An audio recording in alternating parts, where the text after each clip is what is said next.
Simcha. A good morning to everybody. I'm sure and I trust that everybody had a fantastic, amazing Seder. And that's just the beginning of Pesach. Pesach, of course, is 7 days. I just want to continue with, I received a question about our first year on Pesach of not Passover. And so the question was, drawing from that, so you ask why then he's still wondering, did we actually choose the name Pesach then? Pesach has all the other aspects that we discussed in this year. So we know that really Pesach has a lot of different names. We call it Pesach, the Jewish people call it Pesach, but you won't find the name Pesach as the name in the Torah itself. The Torah itself always calls it Chag HaMatzos. It's a festival of matzos.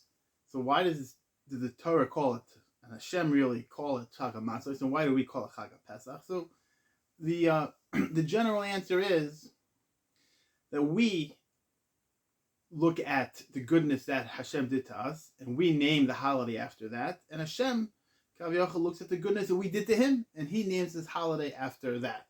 In other words, the true and basic reason it's called Pesach, it's called Passover, is because God passed over the houses of the Jews and did not kill the firstborns that were there.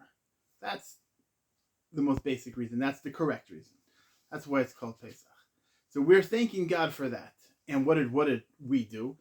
We just followed God out, like it says, that we went after God to a land to the desert, a land without what to eat, a land without the ability to sustain ourselves. We had faith in God. We just took these bread, we baked it quickly, we didn't let it rise. We ran out following God's dictate. So we trusted in God. So God says, he calls it Chag HaMatzos to remind us of the goodness that the Jewish people did to God. We call it Chag HaPesach to remind us of the goodness that God did to us. But the way that we explained it last week, and that same derech, that same path, what did God really do for us? He let us bring the Korban Pesach. He commanded us to do that. And that, we said, that brought the Shekhinah, that brought the presence of God into every single Jewish home. Now, this is the first time in the history that there was a national event that every single Jewish person had to go ahead and be involved in bringing the glory of God into this world and revealing it into this world. So that really is a whole new level of nationhood. That's a whole new level of revelation that we never had before, that the Jewish patient had nothing ever even close to that.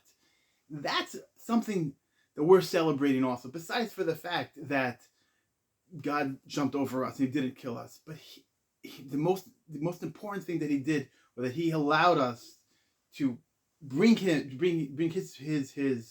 Shekhinah, his presence into our homes. And that is what we're celebrating. That's what we're saying. That's why we call it Pesach.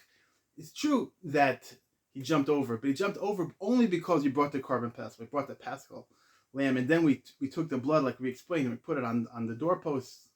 That's what we did. We were ahead, and we were active in that, and we brought God into our own midst. That's what we're really celebrating. Yes, he jumped over us. That's true. But why did he jump over? He jumped over because of what we did, that we brought him into our home. And that's really what we're celebrating. For that alone, we can name a holiday Pesach, to say, oh, he jumped over to us because we brought God's presence into our home. That's something that we're celebrating. That's a good enough reason for any to name the holiday Pesach, to name the holiday Passover. Wishing everybody a fantastic Chol HaMoed and a wonderful Shvi Shal Pesach, the last day of Pesach.